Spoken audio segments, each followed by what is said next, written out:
Hi, hey, hello peeps, it's Sunny, and Lauryn Hill, Slay. When I got into music and wanted to do reviews on classic albums, this is the one people call the greatest of all time.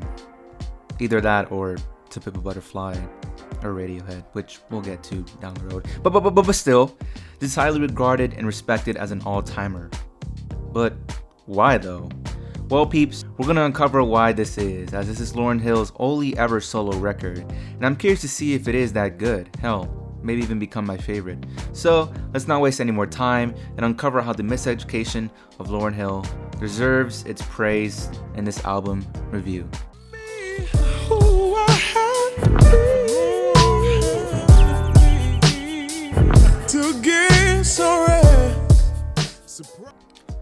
Lauryn Hill had a lot going on in her life when working on her very own solo project in this.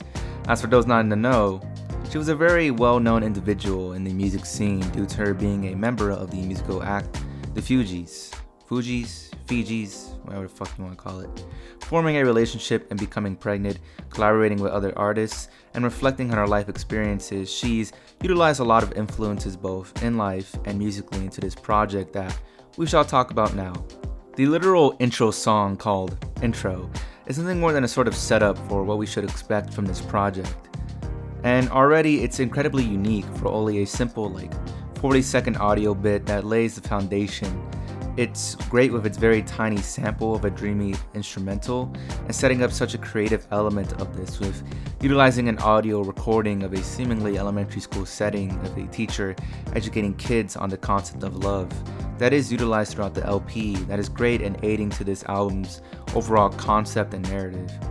Then the real kicker, Lost Ones, is just generally fantastic, furthering on the foundation by having a funky instrumental that is captivating to the ears, and serves as a genuinely great diss track towards seemingly a Fugees member. She broke off at this point. And yet also sets up the record's views on men, and it's just an overall delicious neo-soul diss track. X Factor is a generally great fusion of soul and hip-hop tones with the right kind of groove that feels dreamy and sparkly, with great vocal range from Hill that stays consistent across the entire album, with playful backup vocals here and the right kind of rhythm that makes this truly wonderful.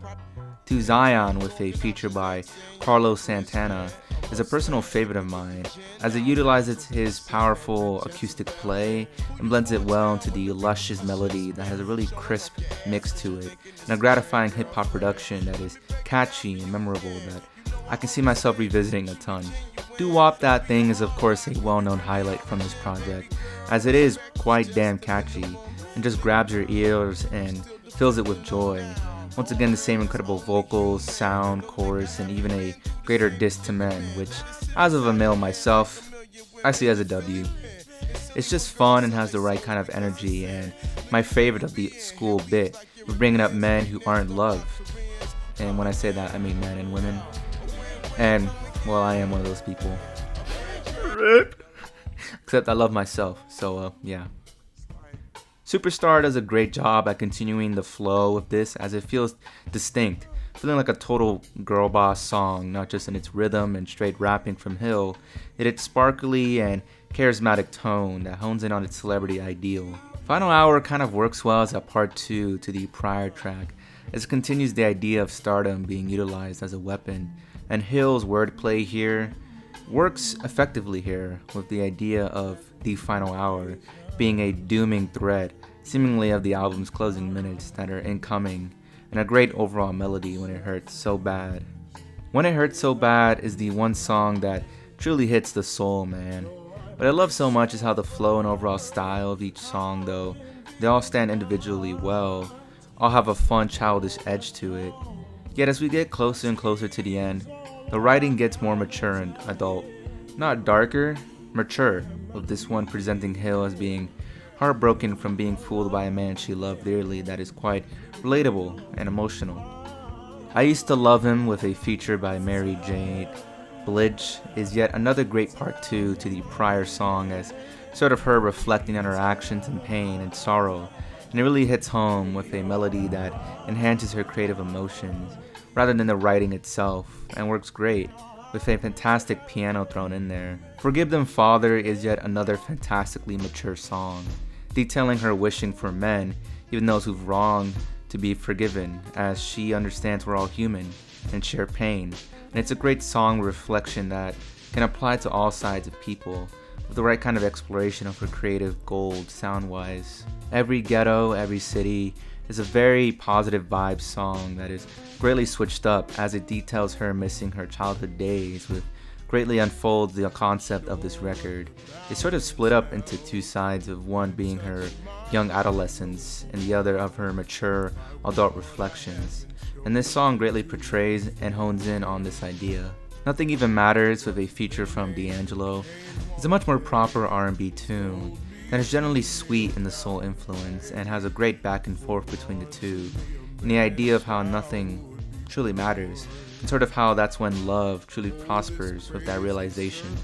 The penultimate song, Everything Is Everything, continues the good vibes, that it has this girl boss riff that feels ripped straight out of Housewives or some shit.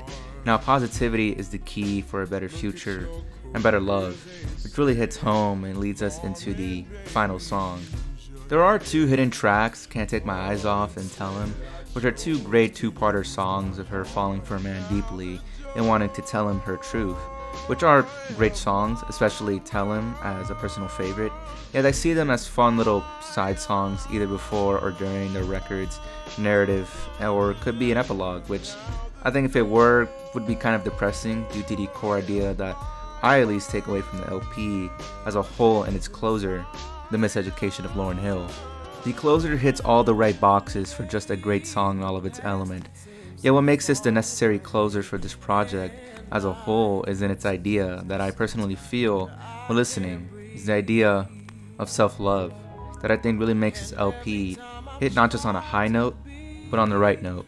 You see, I'll be honest, I've suffered from depression since as far back as 5th grade, and during this summer of graduating high school, I've really finally started my self-love phase after endless romantic attempts that has made me fully an ROH individual. And yet this album perfectly showcases the truth of the album, which is in its title, The Miseducation of Lauryn Hill. Her miseducation and ours is that we believe love to be of two people forming a special bond, when in reality, the greatest love is of our own, and that the greatest power is always being positive, pushing forward, knowing that there is somebody who loves us, and as well, ourselves. Now we need to acknowledge that person no different than we would want ourselves to acknowledge us too. And that right there, so I believe this album is a classic, a special work of music, and considered the greatest of all time. Overall, that's just my summary of my thoughts on this album. What are your thoughts? Did you enjoy it? Did you not? Let me know. We're all about embracing our opinions here. And other than that, it's been sunny and so long. Farewell and goodbye, my music peeps. Where the fire went.